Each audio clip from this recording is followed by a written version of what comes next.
Welcome to the Learning Pines YouTube. We hope this video helps. You begin by securing what you control. Record everything yourself or hire contributors with signed releases. Once done, catalog source files and save metadata that proves ownership. If you need extra assets, select public domain or buy a perpetual license that explicitly permits YouTube distribution. Make sure to avoid ambiguous clips from other creators. One unclear asset can trigger strikes. This step sets the legal foundation for uploading without copyright risk. So be thorough and document everything. Next, focus on sound.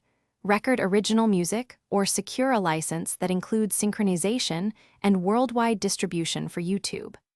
Once done, embed track credits and store the license file alongside the video project. If you use audio from a royalty-free library, verify the license covers monetization and derivatives, because subtle limits can block uploads later. Make sure to render clean masters and include timestamps so you can prove which track version you used if a claim appears.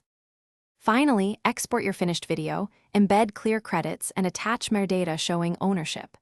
When you upload, choose the proper copyright settings and paste license summaries into the description. Once done, monitor content ID matches. If a claim appears, respond immediately with the stored release or license and a concise explanation. If automated matches persist, file a formal dispute furnishing timestamps and original files. This closes the loop. One key tip: always keep original project files and signed releases handy to resolve any challenge quickly. Thanks for watching. Consider subscribing if we helped you.